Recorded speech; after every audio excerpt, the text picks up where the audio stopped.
إِنَّا نَحْنُ نَزَّلْنَا الذِّكْرَ وَإِنَّا لَهُ لَحَافِظُونَ نحمده ونصلي على رسوله الكريم عما بعد فأعوذ بالله من الشيطان الرجيم بسم الله الرحمن الرحيم سورة الأنعام ayat number 12 to 15.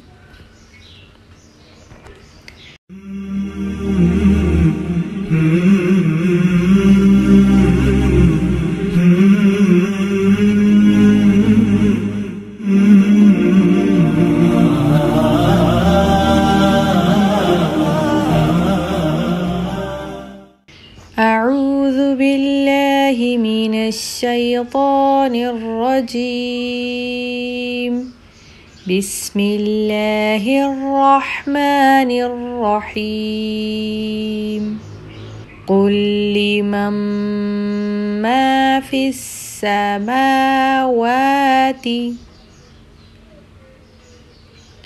والأرض قل لله كتب على نفسه الرحمة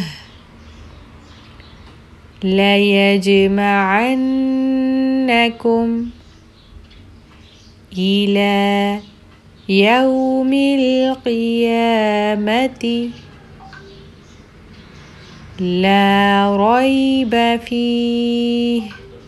الذين خسروا أنفسهم فهم لا يؤمنون وله ما سكن في الليل والنهار وهو السميع العليم قل أغير الله أتخذ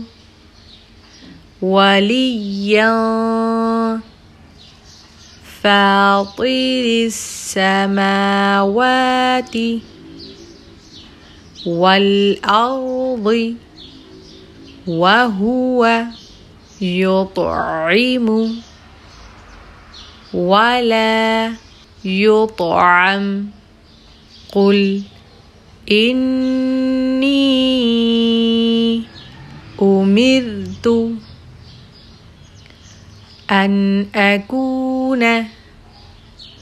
أول من أسلم ولا تكونن من المشركين قل إني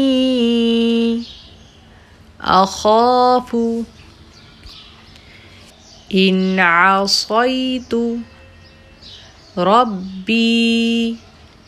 عذاب يوم عظيم قل لمن ما في السماوات والأرض قل لله كتب على نفسه الرحمة ليجمعنكم إلى يوم القيامة لا ريب فيه الذين خسروا أنفسهم فهم لا يؤمنون وله ما سكن في الليل والنهار وهو السميع العليم قل أغير الله أتخذ وليا فاطر السماوات والأرض وهو يطعم ولا يطعم قل إني أمرت أن أكون أول من أسلم ولا تكونن من المشركين قل إني أخاف إن عصيت ربي عذاب يوم عظيم.